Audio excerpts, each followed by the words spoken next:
animators, and artists. Allissoon Lockhart is a line producer at Glitch Productions and BRIKK, with over a decade of experience in the animation industry. Allissoon also runs classes which cover the animation production pipeline, from pitching and development to design, storyboards, animation, and post-production. If you want to know how to schedule and budget a TV series, she is who you turn to. So we invited Allissoon onto our live stream to discuss her career in animation, the courses she offers, and why the production process is worth careful consideration. Allissoon, welcome to the stream. Thank you so much for having me, Mike. And if I'm looking over here at any point, by the way, you're over here for me. So hello everyone. So Allissoon, let's start this off with an introduction. Can you tell us about your origin story and your path to your current role in animation? Absolutely. Oh my gosh. And we're going to learn through this live stream that I am not a very concise person. So I will try to make my origin story more compact. But yeah, I'm originally from Seattle, Washington. So not Washington, D.C. I'm from the Twilight, Nirvana, Grey's Anatomy, Seattle. So I grew up there, and then I went to college in LA. And if you're going to do anything animation or whatnot, LA is the place to be. But when I was growing up, though, I wanted to do music, which if you know me or follow me online, like that's a pretty obvious thing. Like I love music. I love talking about bands and all that kind of stuff. But I actually grew up being really cool, and I was doing marching band, and I play woodwind. So I play saxophone, flute, clarinet. I play French horn. That was a really fun one for me because my dream was to be in movie orchestras. I had a very different than veterinarian and all the other ones that young kids had. I was like, I want to be in a movie orchestra. And funny enough, my family is not very music positive, which is very strange knowing me now. So I did kind of fall to my second love that I'm sure I share with a lot of you, of cartoons and movies and video games. And I have an older brother, so, we were always constantly getting, the opposite Pokemon so we could all trade and get the full Pokedex and stuff like that. So yeah, so when I went to college, I did kind of want to go for music, but I really fell in love with, what I ended up doing, which was games and animation, and kind of stayed over there. But what I loved doing in college, and not to immediately give career advice immediately, but I say yes to a lot of things. So thankfully I was in Los Angeles, so I was kind of, anytime there was like a student film set or there was a get together or somebody needed help on something, like I always wanted to go. I always wanted that hands-on experience. And that's kind of like networking in real life. And that's what I was doing. And I ended up meeting somebody who, this is my origin story, randomly texted me, and this is going to sound so LA, and I apologize, but it's 100% true. They texted me and they asked, hey, do you speak Japanese? Which I've learned from high school and college. I'm definitely not fluent, but I can a little bit speak it. We need a PA on set who can speak Japanese. And I was like, okay, yeah, I'll be there.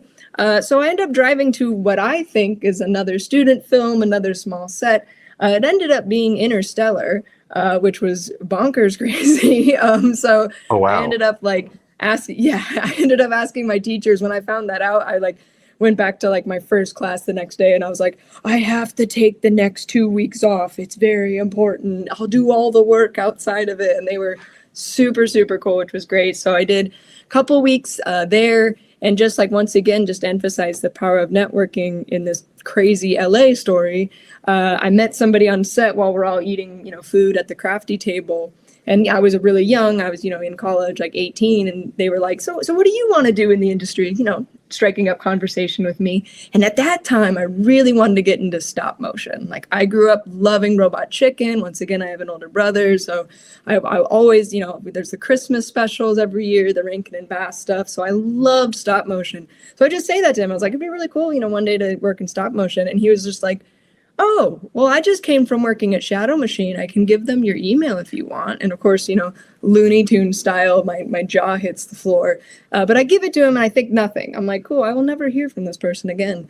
And then 6 months later, I got called and was in Shadow Machine painting puppets. So it really just happened from I'm not from a family, my dad's not some insane person. Both of my parents do not work in the industry. I'm the black sheep where they call me sometimes, and they're like, where are you now? They don't understand the jumping from place to place. But I just say yes to a lot of things and network. And yeah, I worked 10 years in LA now. I've been very fortunate of, jumping on stuff, saying yes to things. I've definitely had my ups and downs, as everybody right now or, in the past has too. And I went to England last year, so I left LA, and now I'm out here in Sweden. So yeah, it's been a long journey, and I still have all of those instruments over there, by the way. I still have my saxophone right in the corner. But yeah, it's kind of my origin of wanted to do this thing, pivoted, still do it and love it, and met really great people along the way. That was kind of long. I tried to make that concise. Okay, that's really cool. What I wanted to ask you, I talked to a lot of artists and animators about their work in animation. I really want to ask you, what does a typical day look like for you as a line producer? Yeah, so if you don't know what a line producer is, I'm talking to everybody because I'm sure Mike does, but you're up near the top, and it's usually a term for TV. So there's literally a line when you look at the production not pipeline, but hierarchy.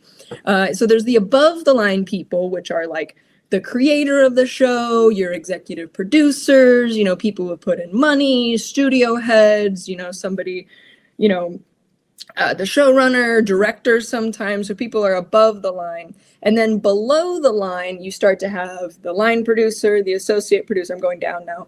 Associate producer, production manager, supervisor. So we don't really call it a below the line producer because that would be not the nicest term, right? So it is kind of the person running production, making sure everything's going. So my day is different every day. I am there to support everybody below me, but I'm also there to support the showrunner. I'm definitely talking to them every day. So what I think is really cool, and that's why it's a hard question to answer, is when we do, especially TV, which I mainly work in, we have episodes going, it's called waterfalling. So, and maybe later we'll look at a schedule, but all the episodes are kind of happening in tandem, usually 3 of them kind of at a time, because we have 3 storyboard teams.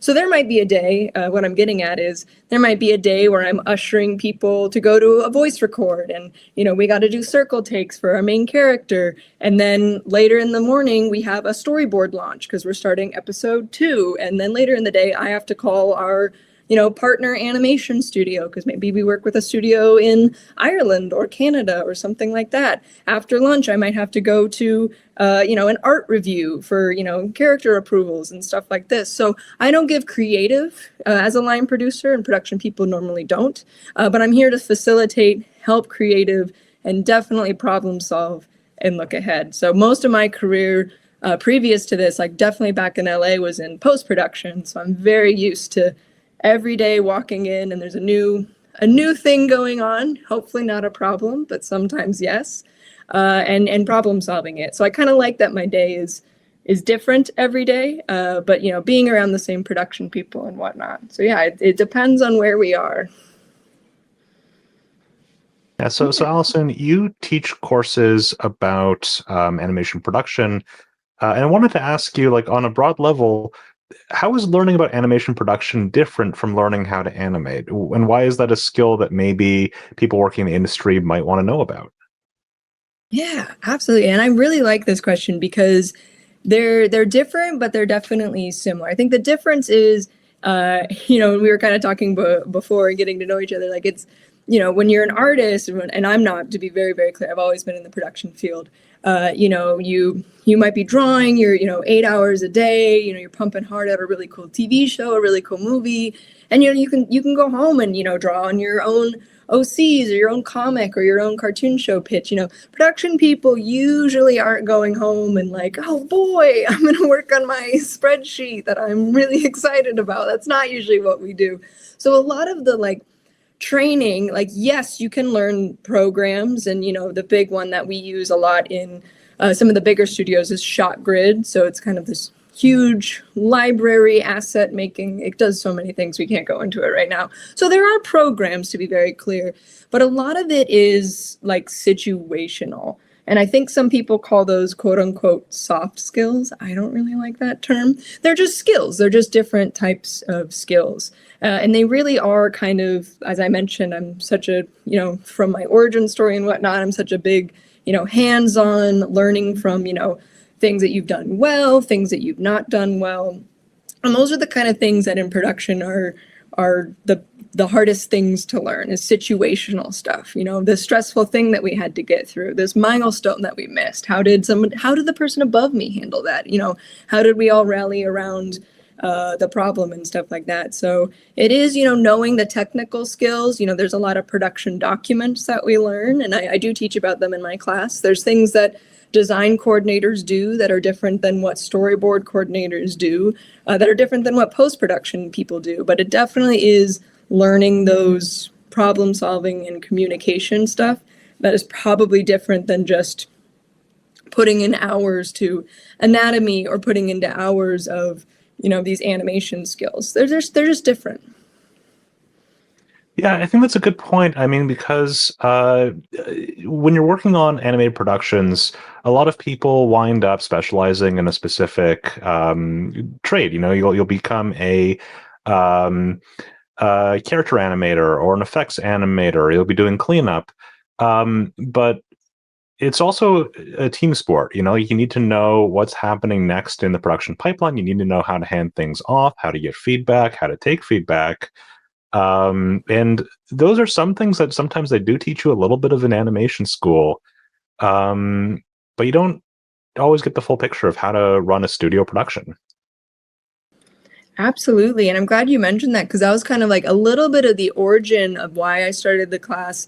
But I was in the same boat too, because when I think my like officially what my fancy piece of paper says is I think it's like interactive media. I should remember it, but I don't do it is essentially what I'm getting at. Because like it was in the gaming department of where I was at, and I do not know how to code either. And that was kind of a weird moment for me in school, because I don't code, and that wasn't really what I wanted to do. And I liked the art and the animation. So I was always kind of like sneaking into like, yes, like the cinematics and stuff like that. But like, I was always kind of like sneaking over to the animation school and trying to get into the classes, but they were actually teaching like boarding and animation, which like I did have fun doing. You definitely should not ask me to draw, but I was learning, you know, squash and stretch and all that kind of stuff too. But I didn't know nobody ever mentioned the word production, except in the sense of like making like, oh, animators work in production. And I was like, oh, okay. But it was only until, and once again, from my origin story, like there was the little bit of live action and then into stop motion. It really was stop motion, which is kind of, you know, the child of live action and animation together, that I was interacting with like, oh, this person's a puppet coordinator.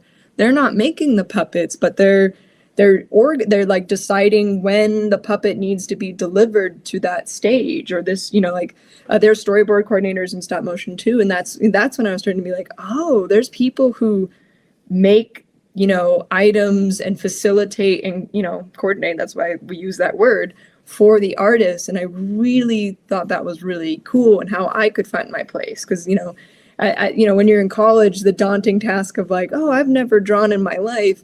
And I'm in this storyboard class with people who have been drawing, you know, since, you know, they could hold a crayon. I was like, oh no, this is really daunting. And you get that kind of imposter syndrome. But then I was like, oh, there's this like creative fun in production. And I wish, in the roundabout way of just getting to it, Mike, is I wish more colleges and universities talked about production. I really do. And all the other positions like editing, for animation, you know, we talked about like compositing, all these like things that just aren't, you know, nothing against storyboarding or animating, but there's so many cool people and so many cool job titles that make the show.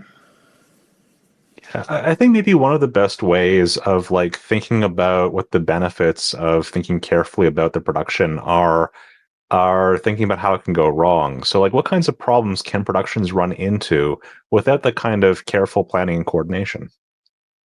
Yeah, I think the biggest one, and I was thinking about this the other day too, because we, you know, constantly whenever you're on a project or whatnot, you always want to look ahead. You always want to, you know, think forwardly.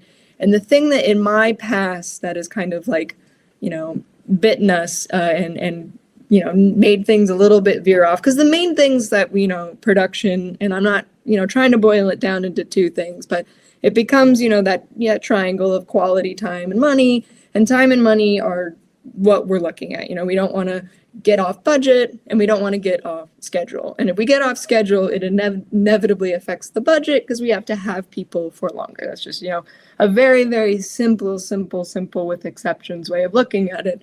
But I think what does, like, as I was saying a second ago, has bitten us in the past is not preparing for production time. And what I mean by that is you can't just say like, oh, this design breakdown is due, these designs are due Friday, and they're, you know, then they need to be shipped on Friday as well.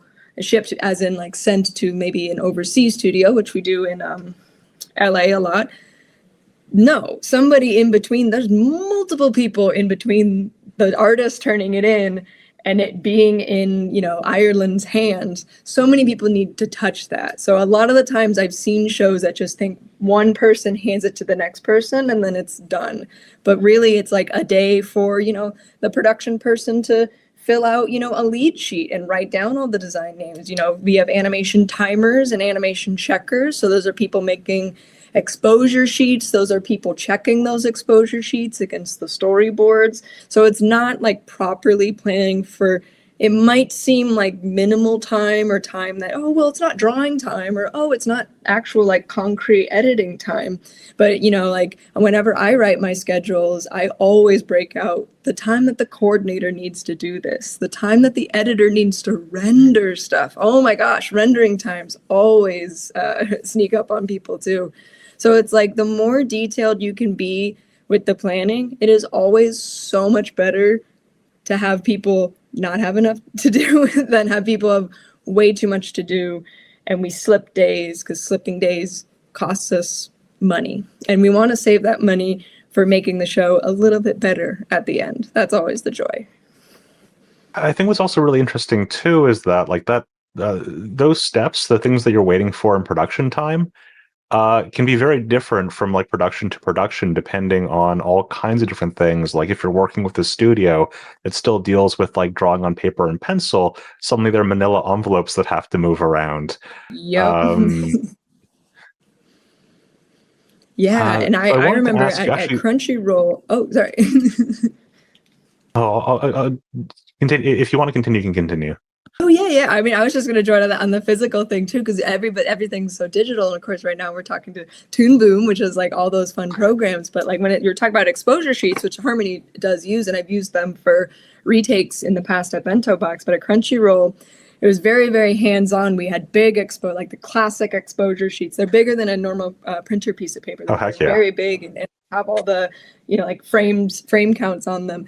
But not planning, which we did plan in, but if you had not planned in the time to scan all of those so we could send them to South Korea, like that would have, you know, you would have lost days on the schedule to that. So 100% agree with what you just said of like, if you're physically sending stuff, you got to think of the mail, all of that kind of like things that you don't normally think about. So true, Mike, so true. We got a message from Martin at HTAP asking, what's the strongest attribute studios usually look for in a line producer role? And what is one thing people take for granted with the role? Ooh, oh my God. This is a complex question out of the gate. One best attributes for a line producer. I think it's knowing the full pipeline. So you maybe heard me kind of say it a second ago where there's this concept of shipping and it happens everywhere. And those co-productions, you have, you know, different studios doing different parts of the pipeline, you know, coming together. It could be for a financial reason. It could be, you know, to get grants or anything like that. But a lot of the studios in LA do outsource animation, which is really sad. Like I really wish more everywhere we did end-to-end stuff. But that kind of limits production people because that means for pre-production, we do script to animatics. So, you know, that's everybody involved in the writing room. Designs, of course, are included kind of in between that's, and then storyboarding. So design coordinators, color coordinators, storyboard coordinators. So once we ship, maybe you're doing 10 episodes, right? Once the 10th episode goes out the door, we roll off those people. We don't keep them around for those, you know, long time that the animation is happening somewhere else. And then we hire usually And it's for a couple different reasons. Post is a bit more, I want to say technical, as in it's harder. It's just different skill sets than a design coordinator and a post-production coordinator.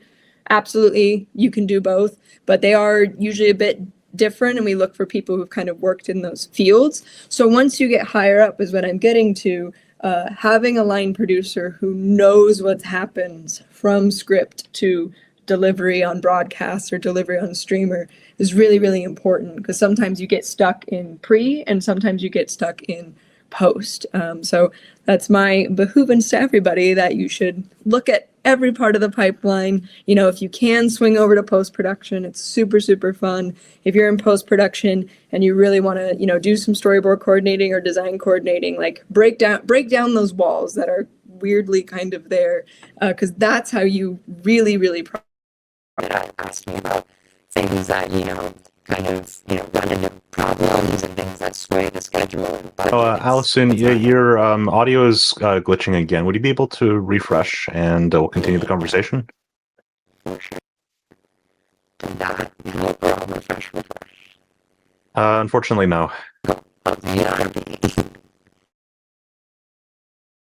All right, we'll be back in just a second.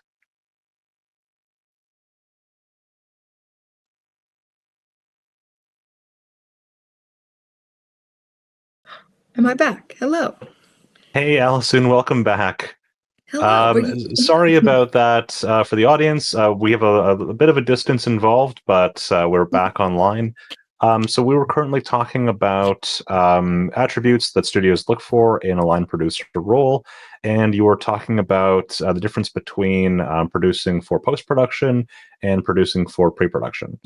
Yeah, so yeah, like essentially they're a little bit different, and a lot of people get weirdly stuck on one side just because a lot happens in pre-production in the LA US shops, you know, like everything, like I said, like design, storyboarding, color, all that kind of stuff. Then there's that big gap, and I'm doing this because I'm imagining a waterfall schedule. So like you have the gap of the animation, and eventually you start to have it come back. It's like a boomerang, if you will, the shipping. And then post-production starts, so usually new people are coming on for post. So a lot of studios that want a really strong line producer, and if you're looking for that and interested in doing that, I would definitely say try to break through that wall and learn both sides of the production, because a line producer is on for the whole time. So, you know, you don't want to all of a sudden encounter post-production and be like, I don't know what happens here, because I will tell you a lot of the other people will also look at you and be like, I don't know what happens here. So you usually at the studios and on a show, you want to be somebody who can know what happens, hire a good post-production supervisor and stuff like that. So that's really number one, because I usually encounter a lot of people that have done one, you know, which other side you're on, but not the other. There was a second part of this question too, and I don't remember what it was, but that's my biggest one. The second part of the question was, what is one thing that people take for granted with the line producer role? Take for granted? Oh, I think it. I don't even know if this is just might be a me philosophy thing. Like, and it's kind of like position you get to, like, you know, director, line producer, showrunner. Like those are all. And I'm very blessed to be one. Like it's a very high up position. So remembering where you came from, remembering how it felt to be a production assistant, a coordinator, you know, all the long nights that you've been through and all that kind of stuff. Like it's never a mentality of, you know, well, I want other people to feel the way that I did. Maybe you were in a good environment, maybe you were in a bad environment. I think it's no matter where you get in your position of, you know, it is line producer like me, or like I said, one of the creative art director, whatever, like, yeah, always looking out for the people below you. That's why you're there. That's why, you know, like I'm not taking notes in meetings anymore. I mean, I take notes for myself because I forget everything, but like, you know, like I'm not at that production assistant coordinator role anymore because I'm there to protect those people. I'm there to teach them. I want them to get up to my role. So then when I retire, I can watch all their cool shows. You know, it's about supporting the people below you, and I'm a really, really big advocate for that. So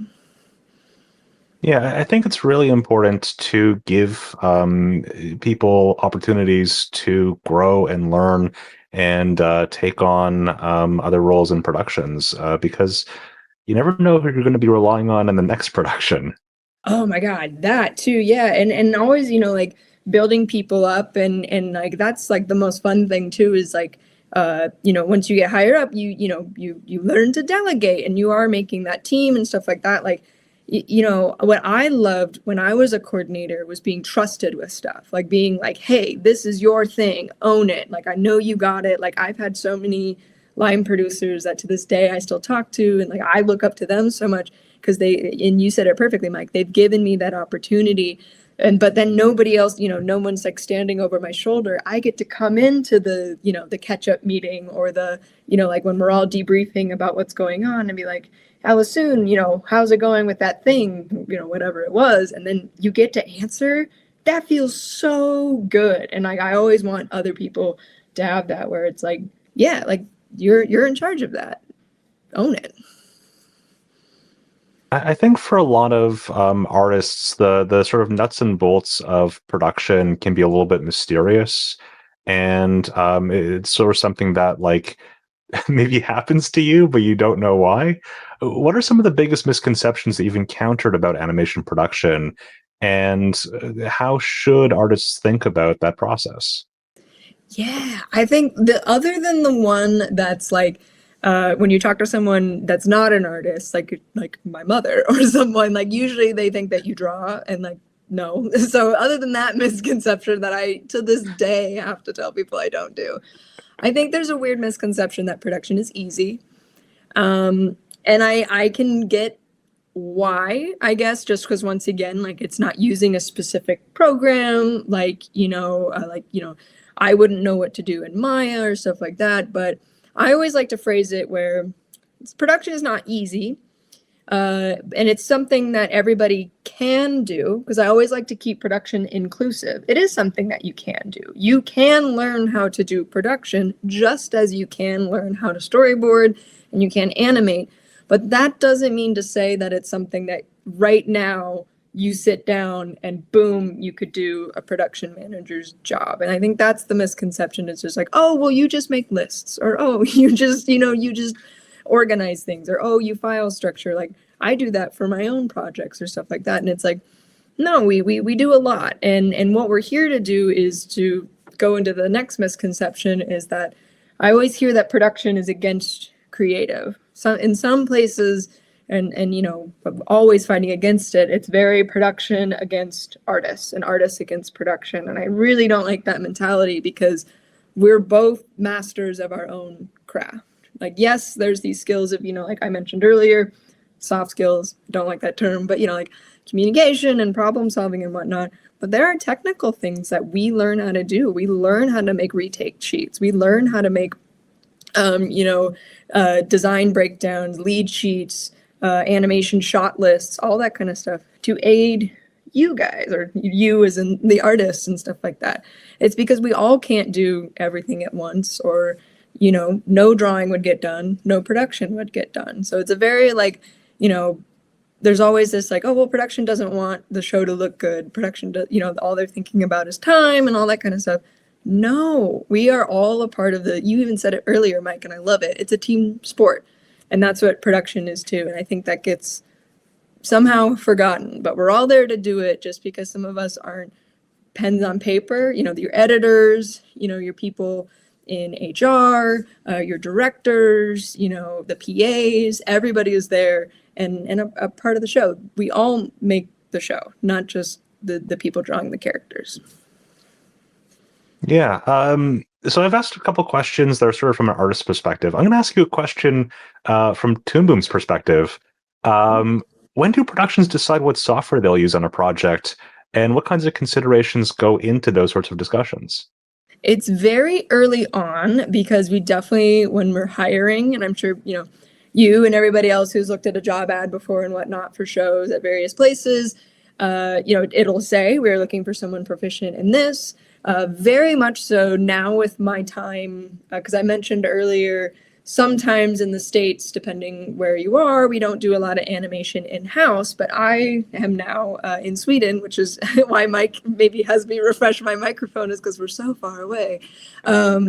We do animation in-house, so I've been around animators. They're real. Oh my gosh. And definitely having those individuals on the same program, I have learned super, super helps because you're exporting PNG sequences or target sequences or whatever you're doing. You know, like rough animation, we're a little bit allowed to be flexible. Like it's okay whether you swing to one another. But, you know, when you have people, you know, in an assembly line really trying to get shots done, because and especially where I work right now, we do a lot of really cool trailers and ads, and you can look them up, BRIKK.com. We do cool stuff. You know, we have really fast deadlines in advertisements, which has been super big adjustment for me. But I've, you know, been taught by these amazing producers. We have to have everybody on the same thing. We can't have, oh no, this PNG sequence it's not alphaing correctly, so then somebody can't clean it up and then somebody can't color it. So it is really, really early on. We want to make sure that everybody is lining up on the same thing. And usually who's deciding it is the animation director, or the art director. So I will say, not to shout out Toon Boom, but I've never encountered something else for storyboarding. It's always Storyboard Pro. In my 10 years, I've never had an offshoot of that, except somebody who does it on paper. So they're archaic Storyboard Pro. But then after that, of course, you know, there's numerous animation ones. But yeah, it's definitely whatever whoever's leading the charge thinks it's going to be the most proficient and most people encountering. It's usually the animation department that we really want to sync people up on. Yeah. Allissoon, you run courses teaching people about animation production, as well as advanced courses where you get a little bit more into the weeds. Can you tell us a little bit about those classes? Yeah, absolutely. Those have been so fun. I started them when I was leaving England. God, that was like a year ago. We were at the 1 year anniversary. Wow, how fun. And then once I think I mentioned it earlier, it came from that thing of like, I didn't have that in college, and then I was in England and I was at a game studio, so I was kind of missing my animation roots. Of course, like it's fun to dabble. As I said, I say yes to a lot of things. It was fun to dabble in games, and I have, you know, Pokemon tattoos all over me, so I love video games. But I kind of got to the end of my time in England. I knew I was going over to Sweden. I was like, to get back in animation, and I was like, I think I want to like talk about production. Like I've been in game production, which is very different, still very fun, but it's agile. It's a very, very different way of thinking. So it kind of came from that. And then just this idea of like, man, nobody talks about production. Nobody talks about production. So I kind of just like, you know, like I didn't know who was going to come. I didn't know what was going on. But the second I started like writing down, like, and I had a bit of time off that I was using too from my job to run these courses. So I was like, yeah, it'd be really cool to do the full pipe. It all started to fall into place because I didn't know how many I was going to do originally. And then it ended up being 11. So there's 11 courses that you can check out. We do everything at the top of the pipeline of development because I do a lot of consulting on movies and TV shows. I pitch. I have 3 of my own shows I pitch, but now I'm on like producing a bunch of other stuff. So I write decks a lot. So there's a class on like what goes on with making a pitch deck, you know, who would you talk to, all that kind of stuff, to the actual production pipeline. So design, storyboarding, animation and shipping, post-production. We have some fun classes. We do not storyboarding, we do, but stop motion, because of course I had to bring back my love of stop motion. We talk about music videos at one point. We talk about what's the difference between TV and movies. And then, yeah, this year anniversary, one of my students, Martin, kind of gave me the idea of like, you should do another one of those, and you should do the advanced, like, so we can do more of the workshops. Because even in the original 11, when you sign up, you get all the materials. Like I give you a lead sheet, we do some stuff, but there wasn't really enough time, which is hilarious because they're supposed to be 3 hours long. But as you already can tell from this live stream, I love talking. So they ended up being like 4 hours long. So Martin was very politely was kind of like, hey, like you should do like another class where we like really go into, like you said, like get into the weeds, get into the grass. So that's what these lately these 6 classes have been of the advanced. So we did a full budgeting and scheduling for movies, for TV shows. We've done design, storyboarding. We finally did animation. So we actually did talk about hiring rough animators, tie-down animators, you know, how you kind of schedule out animation where it is a bit mathematical, but also people are humans. So we have to build in, once again, those production practices of not everybody is churning out the exact same amount of seconds per week. We have to, be human about it. And then our last class is actually this coming Sunday, which is post-production. So I'm very excited about that because, once again, I've worked in post for a long time. So yeah, it's just been really rewarding. Everybody gets like a certificate at the end, and I never saw myself. Once again, I wanted to be a movie orchestra person. I never was like, I'm going to be a teacher one day. But it's been really nice, and everybody's super, super cool. And it's cool hearing like what people are into, and there's people from all over the world. We have people from Finland and Mexico and Canada and Australia. So it's been a really, really, really fun time. So yeah, you can check out the libraries, and then the advanced library will be available in December too. So yeah, it's crazy. It's so much of me talking though. Just know that. So much of me talking. So who do you have a sense of like who takes your classes? Does it tend to be more people who are working in the industry, people who are already in production, people who are artists, or people who are just kind of curious about how the production works? Yeah, that's a great question. And it's always been, so like I said, like there's people from all over. So there are a lot of different studio backgrounds. So I do have people that, I do have artists that are interested in seeing the production side. Maybe they do want to take a job as a production assistant or coordinator for whatever reason. A lot of the first round of classes, so those 11 that I mentioned that happened kind of last year that you can get the recordings of.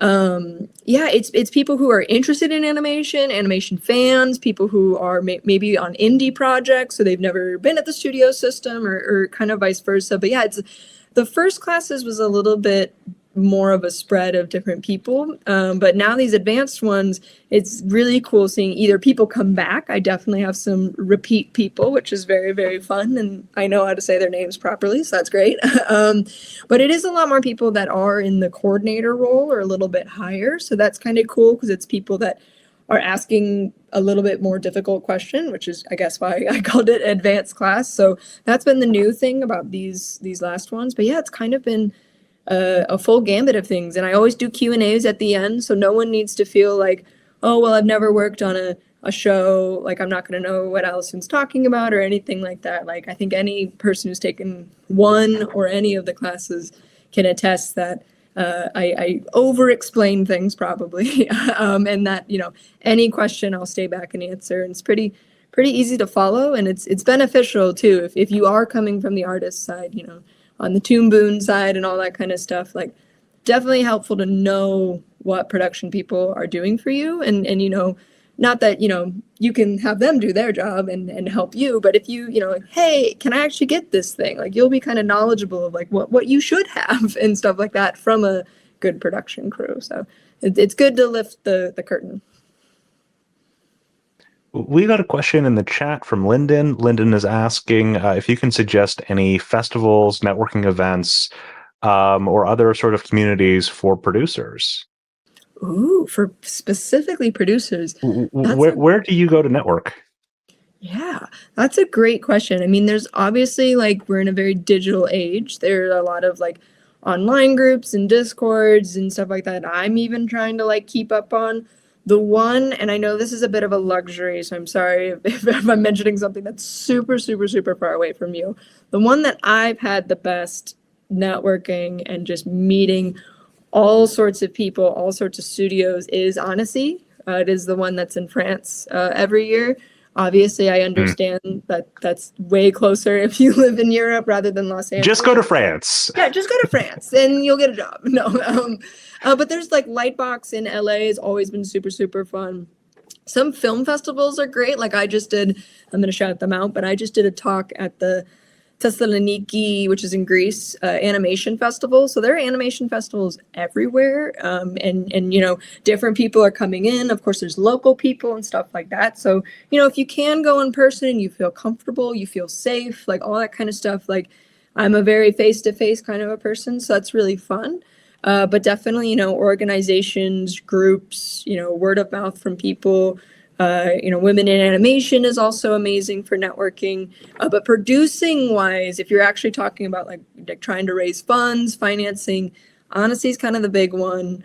Gamescon is great if you're looking for games work and stuff like that, because a lot of the game studios are there if you're trying to get like, you know, trailers, stuff like that.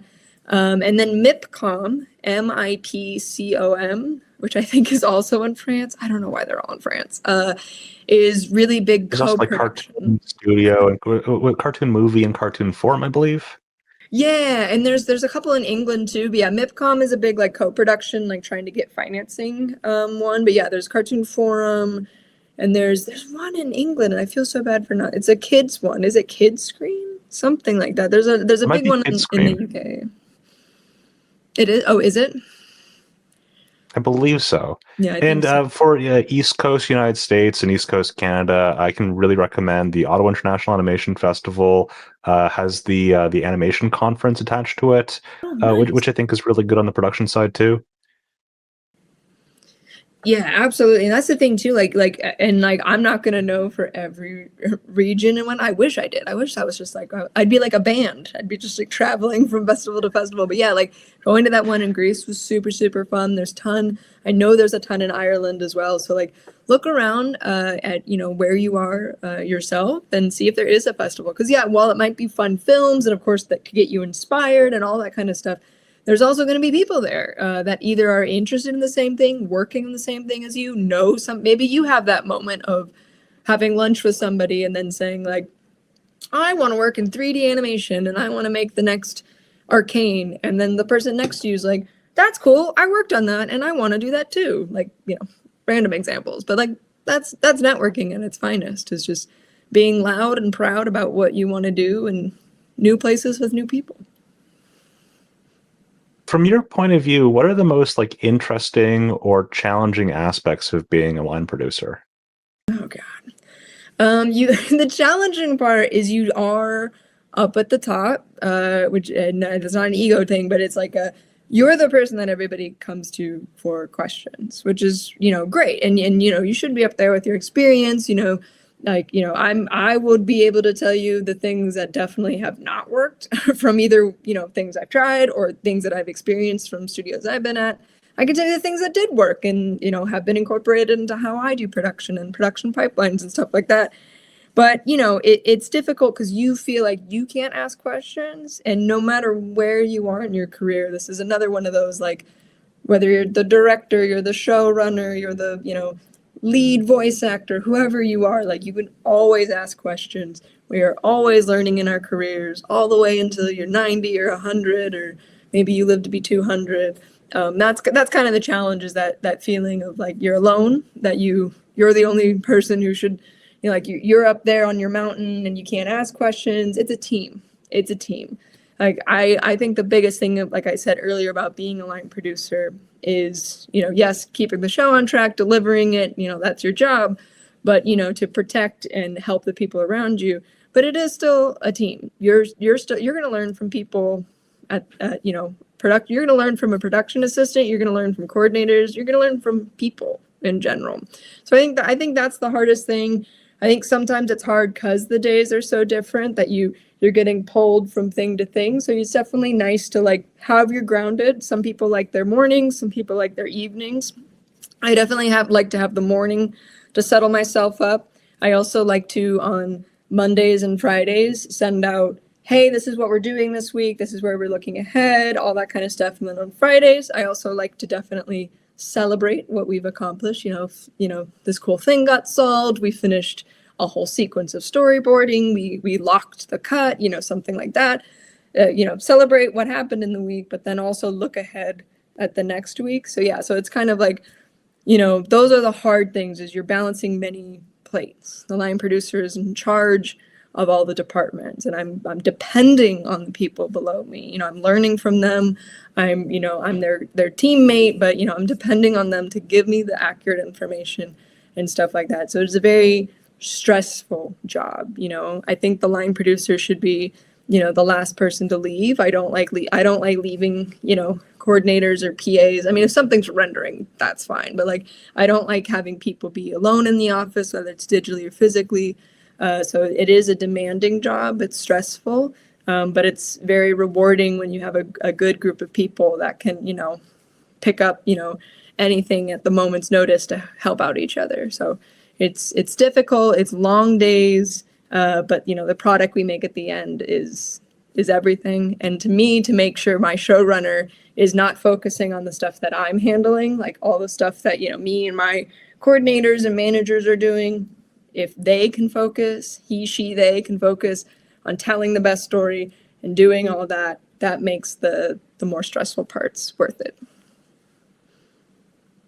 Do you have any advice for artists who want to know more about the production pipeline or resources for like knowing more about animation production? Yeah, I think I'm definitely a proponent of if you're on the art side and want to learn about production, doing it. You know, whether you want to step into a production role at any point, of course, you know, of course, I'm well aware that there are even production people that want to do art, like totally, you know, like I like doing music, you know, and stuff like that. Like, you know, there are tons of amazing design coordinators I know that, you know, want to go into concept art one day or stuff like that. But there is, yeah, there, like I mentioned a bit earlier, so I won't go into it again, but there is just something about lifting back the curtain and knowing like why we're doing this, how we come up with, like, speaking of designs, like how we come up with the design assignments, where is it coming from? How do you break down a script? Because there might be that moment that, you know, you want to do your own thing. And, this is a really big point too, is showrunner, in my mind, other people might view it differently, but in my mind, showrunner is a production position. You are running the show. There are creators, and of course there's numerous examples of that role, showrunner, being both, right? People who are the creator and showrunner, they're called the showrunner. Tons of famous examples of brilliant people. But there's also people that showrun and or are a creator, excuse me, and have a showrunner. Like, you know, Game of Thrones is a live action example, but there's the creator and there's people who are running the show. And it is a production job. So I would behoove you that if you are wanting to create your own stuff, whether it's indie, you want to pitch your thing, you're making a pilot, like whatever have you, like your goal is to have a Cartoon Network show, or, you know, have 20, you know, episodes of, you know, your show or something like that. Knowing how to run a production is going to help you so much, and that is knowing production. So I mean, of course, like there's my stuff, but like definitely like there's a lot of things, workshops, there's a lot of, you know, learning the softwares, shot grid, learning how to make schedules and budgets, going to other talks from other producers. There's tons of amazing ones. There's ones that I look up to and inspired by. So like, you know, finding that information, I hate that it's a little hard to find, but I would say if you are someone artistically minded, you do art for a living, or you want to, or anything like that, knowing production is going to make you more hireable, if I'm being very honest, because a lot of the time it's not just like, amazing, this person is the best artist I've ever seen, which of course we want, and that's all of you, but it is also nice to be like, oh, this person has been on a project before, because you're working on a project, you're also working on a team, you know. Yes, you know, you're going to have your assignments to make the most amazing backgrounds and the most amazing character designs and all that kind of stuff, but you know, if you know some of these processes, you know how to jump in and use the file naming conventions. You know, maybe you've touched shot grid before, maybe, you know art reviews and all that kind of stuff. Like, I know it might seem like really small things that like, oh, of course everybody knows how to do that. But like working in a team is different than working on your own thing without a deadline and stuff like that. So it's going to help out in the long run, whether you want to work or you want to create and hopefully make the next best show. Yeah, your point too about how sometimes you might want to split the creator role and the showrunner role is really interesting, because like the skills required to pitch and like get a TV series greenlit are not necessarily the same skills that go into managing a production. Very, very much so. I just think that's interesting. I also wanted to ask you, as an artist or as an animation professional who's moved from LA to Europe, how have you noticed like differences between the culture of productions between the two places and like expectations? Do you have advice for artists and animation professionals who are making the leap? Yeah, absolutely. Yeah. I mean, first thing is moving's expensive, but you all knew that. No, I've had the best time, whether it was in England, like I used to work in LA for Irish studios. I used to work for Lighthouse Studios and Studio Mela. Love Studio Mela. Shout out them. I'm also probably to this day saying the name of their studio wrong, but that's okay. They laugh. We all laugh. There's animation everywhere, and that's like really fun to realize because I lived in LA for 10 years and it got very expensive. And I've always had the bug to kind of like travel and go somewhere else and experience it. And you know, I don't want to sound like a broken record, but I've already mentioned how like unfortunately some of these bigger studios, you know, don't animate in house a lot. Of course, there's you know, not selfishly, but you know, production jobs are still there. Yay! Not a lot of them anymore, but you know, hopefully it gets better. But of you know, like that's the kind of culture in LA. You know, we do the pre-production and the post-production. So if you're wanting to come out to Europe or anywhere, like there's animation, literally can't emphasize, and that's why it's fun going to Annecy, which I know is far away in France. But you're meeting people from all over the globe who are doing the same thing as you and telling different stories and all that kind of stuff. I could talk about the magic of that forever. But the differences are it is a little bit more art focused. So if you are someone like me who does production, what I have noticed is that a lot of places they have a lot less production people. So on like a TV show that has maybe a goodish budget, you know, maybe one of these ones at, you know, Bento Box or Titmouse, you're like, you know, maybe you're on the adult kind of side, you know, you have your line producer, an associate producer, a production manager, and a production supervisor. You have those coordinators I keep mentioning, you know, you have your design coordinator, maybe you have two design coordinators, maybe you have two storyboard coordinators, one color coordinator, and then, you know, different PAs that maybe are departmental or not. But, you know, like there's a group of people is what I'm getting at. I just mentioned a group of people, whether it's small or big. In Europe, I will say I've noticed that it's a lot smaller. I have consulted on some films, some like 90-minute films that of course are a little bit more indie, as in the funding is coming from themselves, not Netflix or Hulu or something like that. But I've seen production groups that are supposed to be 3 people. And I'm like, whoa. So sometimes artists are asked to do a bit more production, which I'm learning different, you know, ways to kind of view that and stuff like that. I'm very much so like, you know, we're there to help and make sure that they can do what they need to do. But I think that's something interesting that I've encountered over here as a difference is sometimes directors do a little bit more of the production work. Sometimes artists will do a little bit more of it, but the production roles tend to be a bit more scarce. But then like something I'm enjoying about that difference is teaching about production and kind of showing, you know, what production does and how it can be useful and how it, you know, can help artists not be stressed out from doing their own shot lists and prepping their own folders, and they're losing hours of their day doing that. You know, it's a kind of a fun give and take and learning experience of like, I've learned so much from being in England and dipping my toes remotely into Ireland, and now I'm in Sweden. It definitely is different, but I will say I've had a much better time work-life balance in Europe. I have only worked in the US and Europe, just to be clear for everyone watching, so I can't speak for you know, other continents and countries, but I've definitely felt the most happiest and healthiest that I've been being out of LA. It's work culture. I'm sorry. On that happy note, we are almost out of time, but I wanted to save the most important question for last, which is where can our audience find more of your work?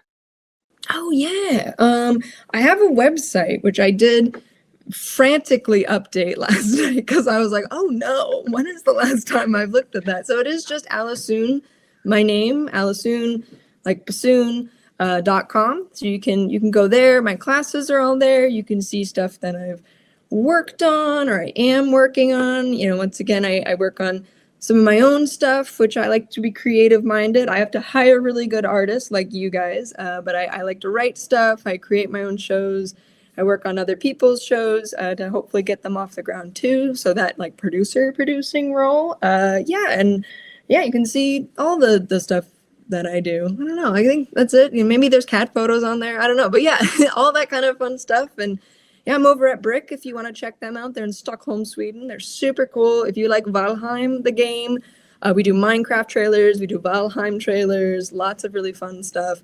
And then, yeah, I'm starting at Glitch in 2 weeks, which is So really cool. cool. And I'm so happy that both of those companies, BRIKK and Glitch, have made it possible for me to stay in Sweden, which I really, really love it here, even though it's snowing and I'm cold and don't have the proper winter attire, as Mike and I talked about. I'm very happy to be here, and they really supported me in that, and I'm very appreciative. That's amazing. Thank you so much, Allissoon, for taking time to talk to our audience through animation production. And I also want to thank our audience for joining us and asking really great questions.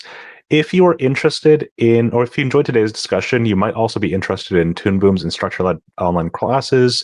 Our Harmony Foundation class teaches artists the basics on what they need to know to use Harmony Premium in a studio environment. And you can learn more at toonboom.com/training.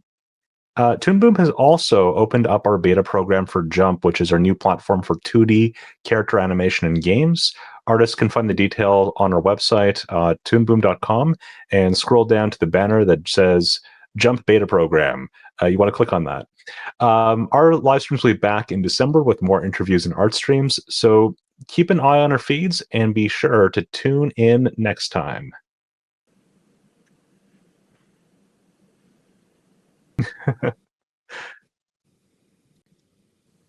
I think